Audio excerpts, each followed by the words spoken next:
Hey guys, Dr. Zach Rourke here with PWHT. Today I want to talk to you about something that every hockey player that I know has been told at least one time in their life that they have to deal with, and that is being quad dominant or maybe being anterior dominant. So first we'll talk about what is it. Second, we'll talk about what does it look like. And then the last thing we'll talk about is in the gym, what can you do to work on this? Okay, so first, what is it? Being quad dominant just means that when given the option, your body is more likely to use the muscles on the front side than it is to use the muscles on the back side.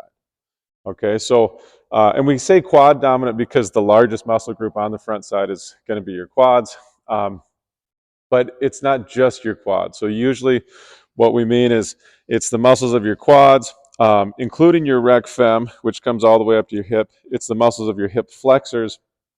Um, and so it's basically all the muscles on the front side of your leg. Okay, so why is that a problem? Well, one, it's a problem because would you rather use just the muscles on the front side of your leg when you're trying to skate as fast as you can, or would you rather use all the muscles in your leg? And easy answer, you'd rather use all the muscles. You produce more force, produce more torque, skate faster, right? The second issue is if you're quad dominant, you're going to start to create an imbalance at the hip.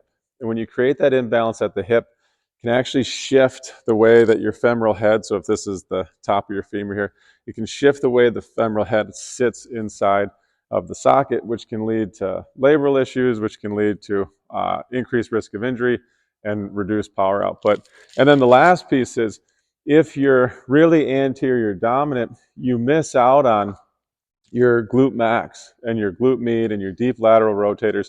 You miss out on some of the highest force producing muscles that you have and the muscles that are supposed to be the real engine of your skating stride.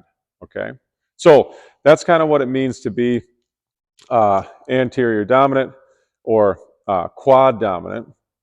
The second thing is, what does it look like? So the way that it shows up, and I can see this in an assessment right away, is just in how you pattern, right? So what I'll ask my athletes to do is just whatever's comfortable for you, just stand on one foot and then give me a single leg squat. And 9 times out of 10, I see a single leg squat that looks something like this, right? This foot's moving forward. I'm trying to keep my upper body relatively straight up and down. And the first thing that you see is my knee shifts forward, okay? And if you look at my hip is kind of straight under my torso. And a lot of people like to squat like this. I put my foot out, I put my hands out to give me a counterbalance. And what that's actually doing is it's telling me as the trainer that you're probably a quad dominant athlete, and here's why. As soon as I decide to move my knee forward, what that does is it creates a moment at my knee. And what that means for my body mechanically is that I'm going to rely on my knee and the extensors of my knee to do all the moving for me. Okay? And so I had an option there. I could have also decided to push my butt back. And if I push my butt back, I'd create a moment at the hip. And in that case, I'm asking my body to produce torque and force at the hip.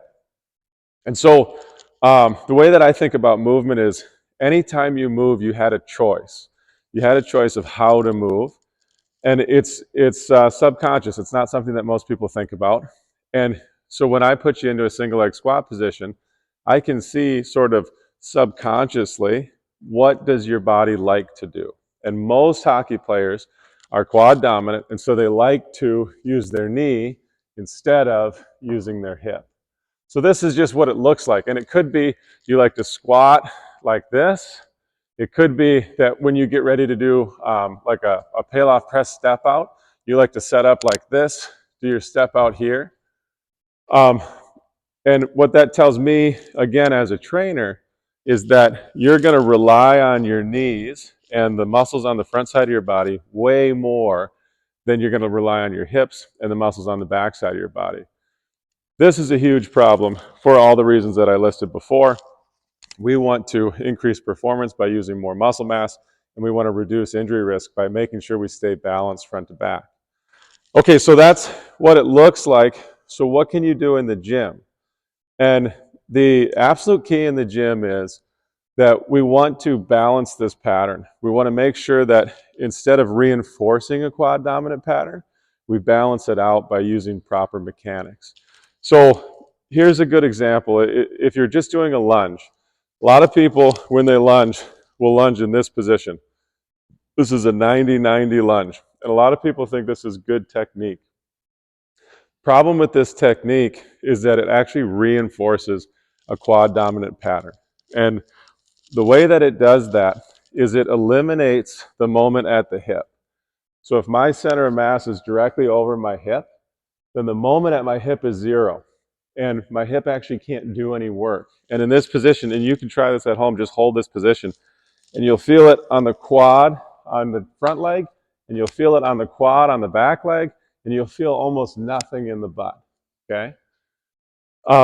And so if you add a bunch of weight to that and you get really strong in those positions, what you'll do is you'll exacerbate the problem of being quad dominant. So what's the alternative? The alternative is when I lunge, I keep 95% of my weight on my front leg. And when I step down, I make sure that my center of mass stays over my front leg. That's why I want all the weight on the front leg.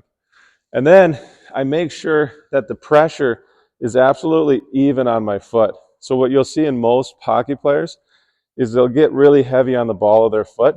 They'll shoot their knee too far forward to try to give them a better moment at the knee, okay? So what we want to do in our lunge is we step into our lunge and we come straight down on that front leg, put 95% of our weight on that front leg, keep a neutral spine, and what you notice is that my upper body is actually tipped forward. So in this 90-90 position, 90-90 position, straight up and down, but in a lunge that uses my hip, I'm a little bit tipped forward with my torso, and that's okay. That's what we need in order to use both the muscles on the front side and muscles on the back side. So it's little mechanical things like this, and really generally, what you're looking for is you never want this knees forward, upright torso position, whether that's squatting or doing step outs or doing lunges. We never want to see this position. We always want it to be more of what you'd think of as an athletic position, right?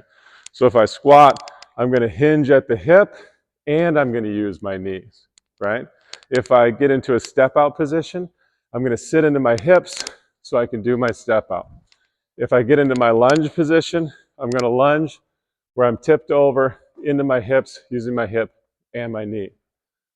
Okay, so those are the basics on what is quad dominance, what does it look like, and what do you do in the gym to counteract any quad dominance that you might have.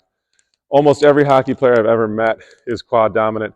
It's part of the sport, but it's really important to make sure you balance it out so that you can improve your skating stride, improve your performance, and decrease risk of injury down the road.